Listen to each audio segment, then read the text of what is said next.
friends. You might be wondering where I am right now. Well, I went to the Gadget garage to meet Jared for his science experiment, and I couldn't find him or Jargon. But he left me this note that says, "Meet me at the park." So that's where I am right now. Hey, Avery. Jared, where are you? I'm up here. Jared, what are you doing on top of that ladder?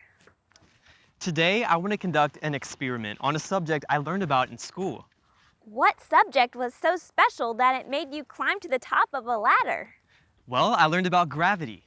Cool. Tell me what you learned about gravity. Gravitational force is what pulls everything down to the earth so we don't all float away. That's why we can throw a ball in the air and know it'll come back down, because gravity pulls it to the earth. God knew what was necessary for life here on Earth, so he gave us gravity. Right. So for my experiment, I want to test how fast gravity pulls different objects when I drop them from the top of this ladder. So I have a few different things. Some are super heavy and some are super light. Do you think you could help me, Avery? Sure.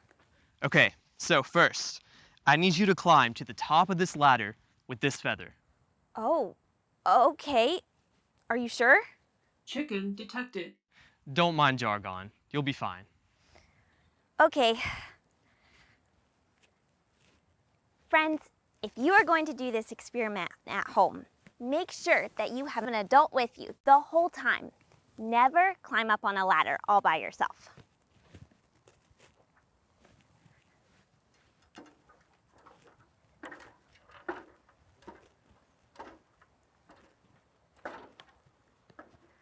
Whoa, I'm up so high.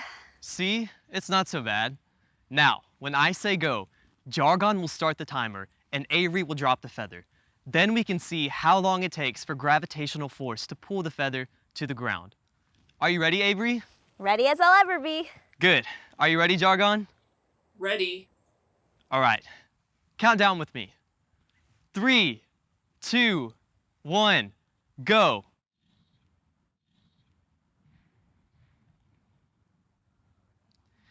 Wow. How long was that, Jargon? Jargon? Approximately enough time to fall asleep. Very funny, Jargon. Okay, now let's try something heavier. I want to see how long it takes gravitational force to pull a pumpkin to the ground. Are you sure about that, Jared? It might get a little messy. Of course, what's science without getting a little messy? All right, is everyone ready? Yay! Friends, which one do you think will fall to the ground faster, the feather or the pumpkin? Let's find out. Avery, I'll do this one. Okay.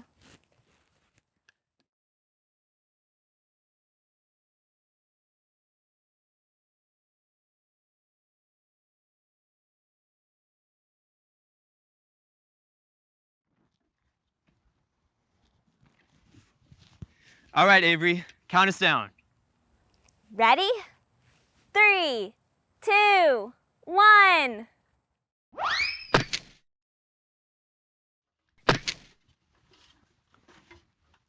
Now, Avery, let's discuss. Why do you think the pumpkin fell faster than the feather? Well, probably because the pumpkin is heavier than the feather. That's what most people would think. However, let's try something else. See this penny?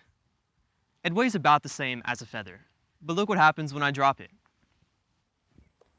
Oh, I guess that disproves my hypothesis. The penny fell faster than the feather, even though they're both about the same weight. How does that work? Gravity seems to pull a pumpkin to the ground a lot faster than a feather. That's what our eyes see, and it seems to make sense because we know that pumpkins are a lot heavier than feathers.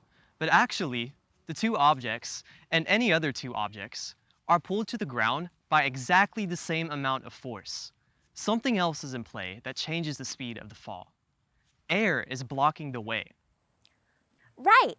I have felt this effect before when I ride my bike. I can feel the air as I move through it, pushing back against me. And I can also see the effect it has as it makes Elvis's ears flop in the wind. Right. When we drop the feather from the ladder, the air that caught the feather, called air resistance, caused it to fall a lot slower than the pumpkin.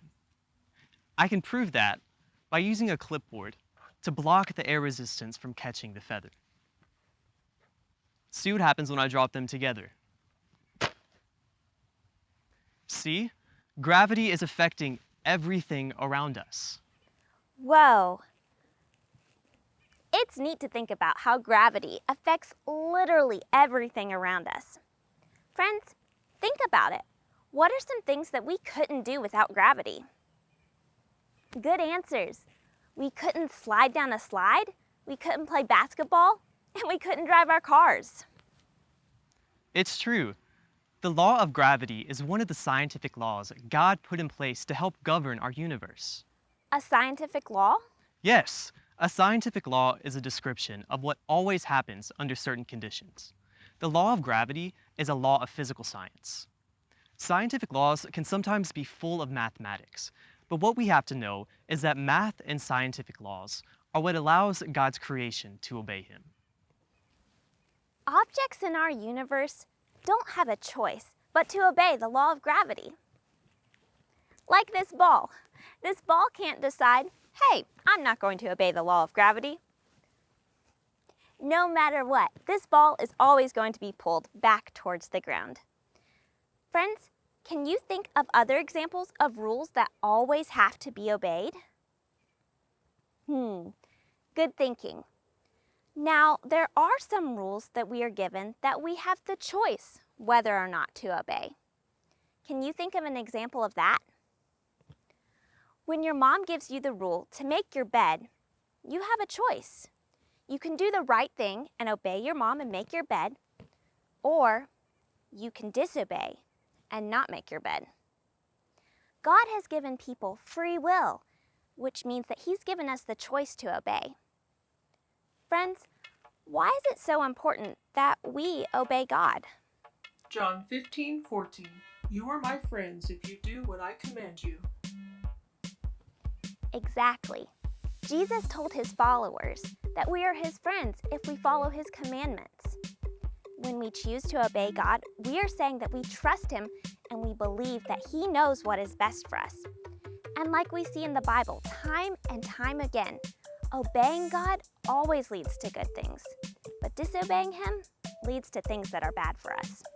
Like the story of Abraham.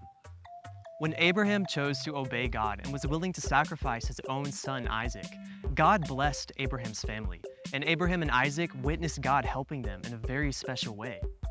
Yes. So friends, whenever you see the world around you obeying the law of gravity, you can remember how we can obey God's laws for us. That is going to be a lot of reminders, Avery, because gravity affects everything.